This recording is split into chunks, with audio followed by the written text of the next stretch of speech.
Rocket League ranks each have their own unique set of challenges and obstacles to overcome. At some point, all of us get to the point where we no longer see any progression. We get hard stuck. Hey, I'm Jack. I've been playing Rocket League since 2016 and I'm a GC1. In today's video, I'm going to share 10 reasons why some players remain hard stuck in their ranks.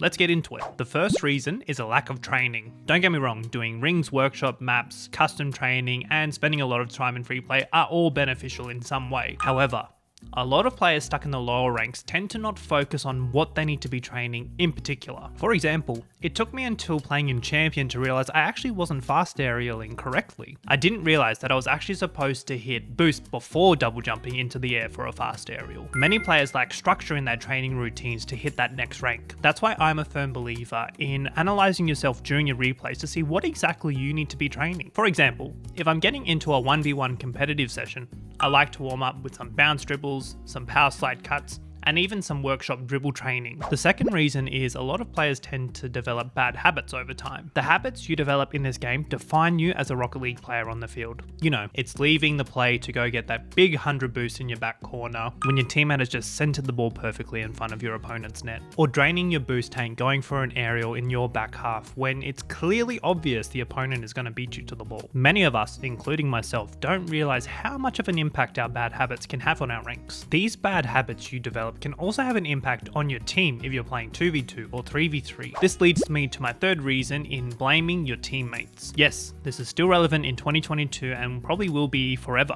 I find the players who tend to blame their teammates often don't have the capacity to really look at themselves as players to work out what they're doing wrong during a game. It also creates a bad energy in the team, and I myself find it very difficult to get back into a game when someone just blames me for every little mistake I make. No one is a perfect Rocket League player, so be nice when you're out on the field. The fourth is having no boost control. Boost is the most important resource in this game, and if you don't know how to use it effectively, you're going to find it quite difficult to rank up to the higher ranks. A great method I used to learn boost control was turning off unlimited boost in free play. It puts you in a game-like situation, and also highlights the importance of picking up the little boost pads. If you look at a Rocket League map from a bird's eye view, you can see the little paths these small boost pads create in order to keep your tank as full as possible during a game. Learn them and use them. The fifth reason is that some players get stuck playing on autopilot. Now, what I mean by playing on autopilot is just letting the game take its course. You're not thinking about any aspect of the game, rather playing reactively. It's you waiting for the next thing to happen in the game, not talking through the game in that current moment to see, okay,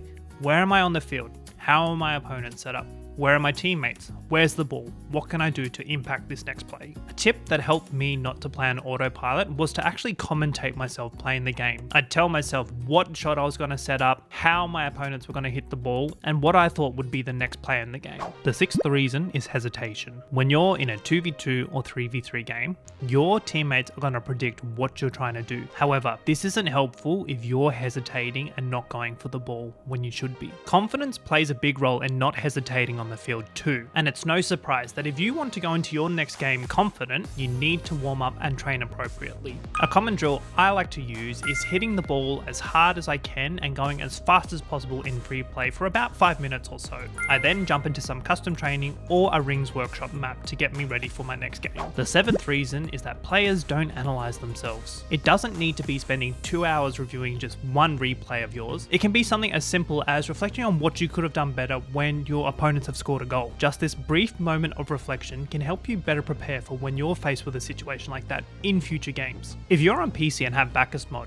you can also switch on to see the point of view from your opponent when they score the goal too. Sometimes it's good to see yourself from another player's point of view to see how you look to them on the field. Reason number 8 is players often get stuck in the wrong mindset. I've also done a video on this recently talking about the growth mindset in comparison to a fixed mindset. Players who find themselves hard stuck in a rank can often be stuck in a fixed mindset. It's them giving up when faced with a challenge. For example, they may be on a 4-game losing streak and can only think to blame their teammates as a result of all these losses. When in reality, they should be using these 4 losses as a learning curve to see, okay, what can I do better in my next game to ensure that I can actually go out and win it? Reason number 9 is players focus on the wrong areas. I feel like there's a point where Rocket League players decide, okay, I'm actually going to start taking this game seriously. However, they tend to focus on the wrong areas to improve in, and as a result can actually halt that progressions up the ranks. They may be stuck in Gold 3 trying to push for Platinum, thinking, okay, I'm going to spend a couple of hours a day practicing air dribbles, when in reality, they may just need to work on their power shots and shot accuracy. Even as I play in Grand Champion 1 nowadays, it's still the bare basics that are stopping me from pushing up to Grand Champion 2. Air dribbles aren't even in the equation here. The final reason is that some players have no dedication to the game. Look,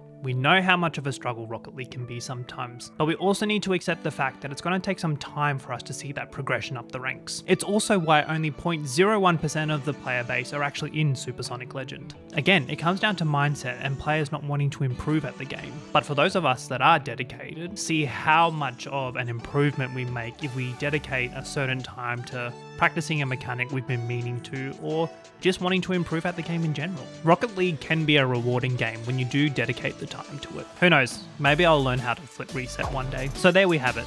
These are 10 reasons why some Rocket League players remain hard stuck at that ranks. No matter how many hours you put into the game, there is always a way you can improve and get back to how you normally play. Why not check out this video on screen if you're keen for more content? I'm Jack, and I'll see you next time. Catch ya.